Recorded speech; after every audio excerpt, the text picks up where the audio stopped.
ในसनाफोर मोनानि खाजाया जोंना दा नोंगुमैया बेखौ मैखुन लानानै फैदोंना दहाय दा बेखौ सानबाय आङो आलुजोंनो संनोसै टमेट' एसे होलायनानै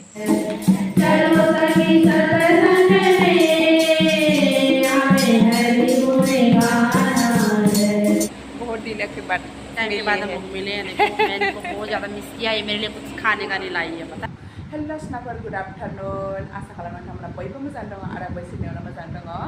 दिनैनि ब्लगखौनो स्टार्ट खालामलायबाय सनाफोर बिदिब्ला नोंथांमोना दिनै ब्लगखौ नायलांबाय थादो आङो दिनै मा मा शेयार खालामनो हायो नोंथांमोननो एसे शेयार खालामना होनोसैलाय सनाफोर दिनैनि ब्लगखौ माने फुंनिफ्रायनो स्टार्ट खालामनाय जायासै सनाफोर माने खालामगोन ना खालामा दिनै खालामला नामा सानदोंमोन आरो आङो सानफ्रोमबो बे खामानि मावनायखौनो बोरै शेयार खालामबाय थाबावनो साननानै होनाय जायासै आरो ओमफ्राय दा आङो दिनैथ' संनाय खावनाय जेबो ब्लग लाबोआसै सनाफोर सानफ्रामबो बे खामानि मावनायखौलाय मा नायबाय थाबावगोन लोगोफ्रा बरिं मोनसिगोन साननानै आङो शेयार खालामासै फुंनिफ्रायनो सनाफोर खामानि मावनाय दामानि मावनायखौ मावनायाथ' खामानियाथ' जोबखायाखै दाबो दिनैबो एसे एनै फोसाबनानै लाबाय फुगारसननानै लाबाय फिसाजोनि माबा गाहरनांगौफोरखौ गाहरस्रांनानै लाबाय ओमफ्रायसो एक्साइट ओंखाम संखायोना आं खामानि मावोला ओंखाम संला ओंखामा फैबाय नालाय दा जानोसै सनाफोर दा थ'दो सनाफोर आङो मा ओंख्रि जानो नागिरदों नोंथांनो एसे शेयार खालामनोसैलाय टाइमाबो जाखालायबाय सनाफोर खामानियाबो मा बुंबावनो ओरैबायदि लेथ्रा जानानै थाखायोना न'फ्राव थांबाथाय लेथ्रा जाखालायबाय जानोसै सनाफोर ओमफ्राय दिनै ओंख्रिया जेबो गैया सनाफोर दालि जहलल' नै माने आङो नोंगुमैनाव ओंख्रि मैगं लानानै फैदोंमोन ओमफ्राय आंबो थाब दुगैयासैना ओमफ्राय थाङासै दखानाव नोंगुमैखौ लाबोनो थिनबाय दाना बेबो नोंगुमैयाबो एसे लेट जानानै लाबोबायना ओमफ्राय आं दालि संबाय दालि संनानै टमेट' साटनि बानायदों ओमफ्राय टमेट' साटनिबो जाथ'ला सनाफोर ओमफ्राय आं दिनै सिम्पोल जानोसै नै बेजोंसो जानोसै आङो नै दालि जहल ओमफ्राय नै माबा दैजों जानोसै दिनै दै मोनबा ओरैबाबो आंनो ओंख्रिखौनो नांलायखागौआ अब्लाबो दालि जहल जानानै दै जानोसै आरो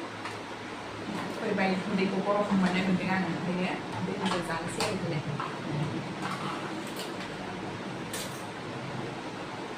दा साइज गानोसै नामा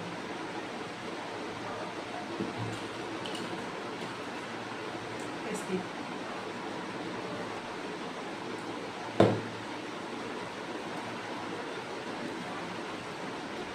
बेदरफ्राबो जाबा दाजा बे बयलारानो सेबा जोंना बाहाय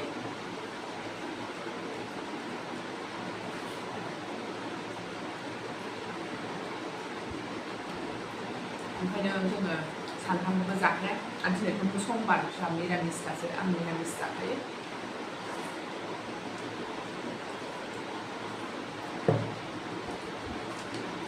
मैथा बांगालनि जि गोसोखांफैबाय आं फैनानै बांसिन मैथा बांगालखौ गोथाव मोनबावोसो आङो नाजों बेदरजों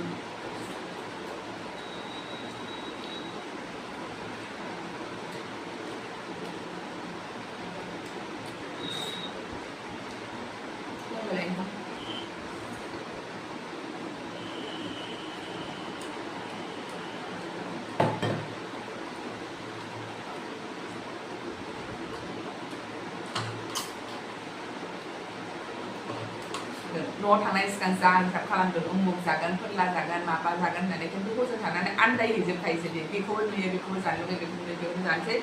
जेबो बे जानो लुगैनायखौनो गोसोआवनो थाहैबावासो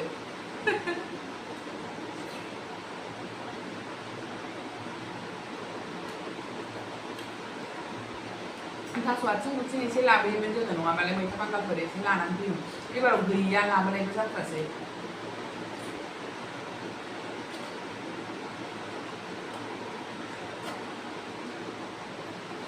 आरो आंहाबो एसे देहाया सुखिया बुखिया जाबाय थादोंना बेनि थाखायनो जेबो गोसो जायाखै आरो आङो जाखायाखैमोन नालाय आंबो बारा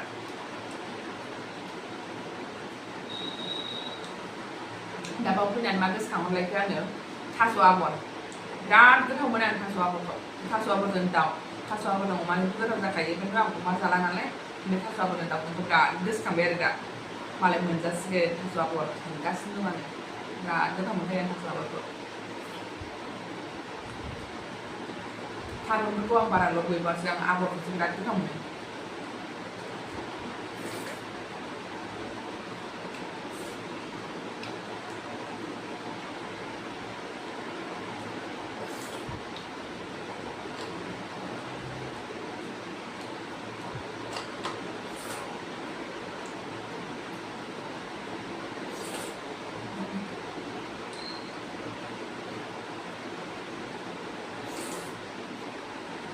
फिसाजों जायो एसे लोंनाया आं फिसाजों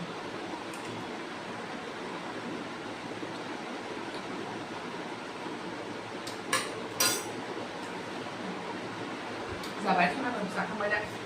दिनै बोथोरा जा मोजां जादों नै सनाफोर दिनै बार बारसोनो अखा दोमैलुलु आरो दानो दसेनो सान्दुं एसे फैयो दसेनो अखा हाहां जायो ओमफ्राय बारबो बारदों जा मोजां आरो दिनै बोथोरा दहाय फुङाव सुनाय जिया रानलायबाय ओमफ्राय दहाय दुगैखांनानै सुनायखौ एसे लामफैलायबाय दा बारजोंनो रानजोब्बाय आरो जियाबो नै सनाफोर जोंना मोनाना दिनैना खाजाया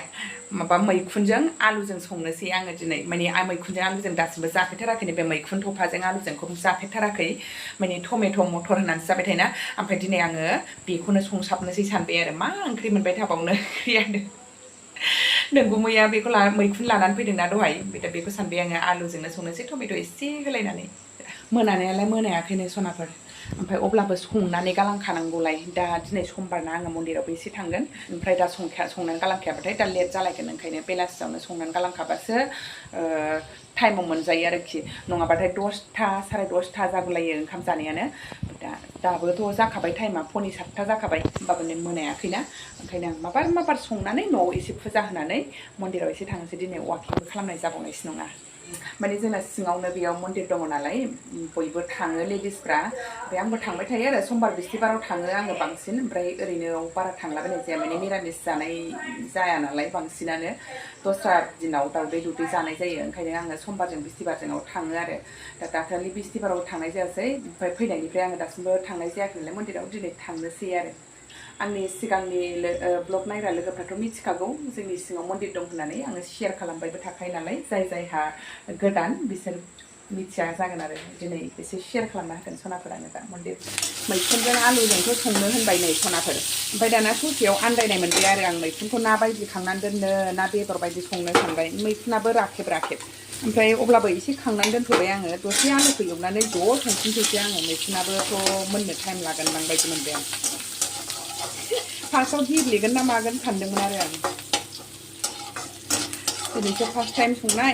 दिनै बेबायदि एसे खांथ'नानै दोनलायलायनानै संसै माबायदि जायो संनानै जानायबासो मिन्थिसिगोन साराया बिराद गोबा जाबायहाय ओंखायनो नै दसेनो हरबानो खामलाबाय थायो आङो बेखौ आलुखौ एसे मोजां एवनानै लानानै मैखुनखौबो हरखां दसे आलुखौ एवनानै मैखुनखौबो ज' हरबाय आं नै सनाफोर ओमफ्राय दा सामब्राम गुफुर बानलु हाइजें देनायखौबो हरखानानै एसे एवनोसां बेदरजों संनाय बायदि दसे मोदोम होनानै दै होनसां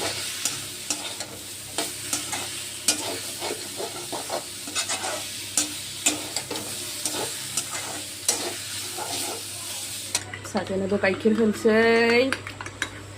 मा होनो गाइखेरा मोनबायबो नै सनाफोराना मैखुनजों आलु टमेट'आ आलुजों दाउजों बा आलुजों नाजोंफोरबायदि जाबाय आरो जासाबबाय जिरा मस्ला दुन्दिया पाउदारफोरबो हरखाबाय नै जाबाय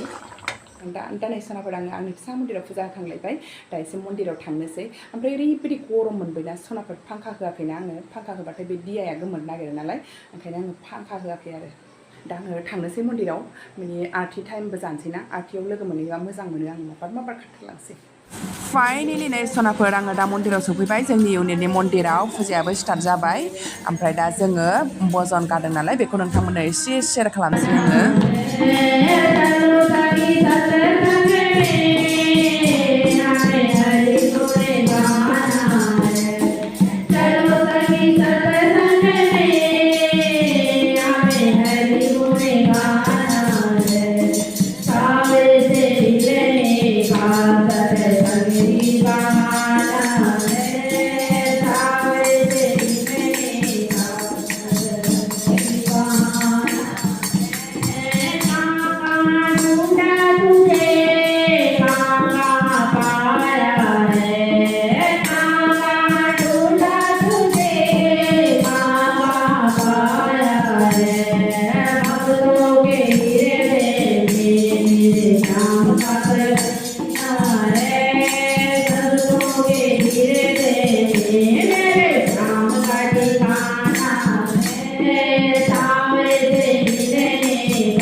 सनाफोर 8:30 जालायलायबाय ओमफ्राय जोङो बयबो थांनोसै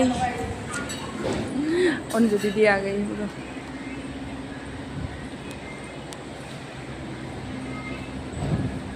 बहुत दिनों के बाद मेरा फ्रेंड्स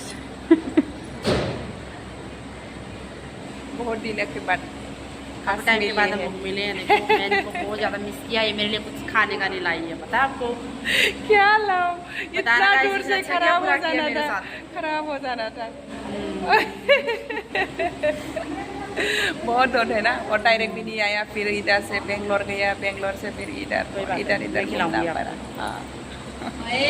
प्रसादबो मोनबाय नै बे दिदियानो खीर बानायना लाबोदोंमोन नालाय नै दा प्रसाद लानानै थांसै जोङो अरे यो अभी बंद हो गया मंदिर अभी मंदिर बंद इसका प्रसाद खीर खीर है अंजू दीदी ने बनाया अंजू दीदी को तो पता है ना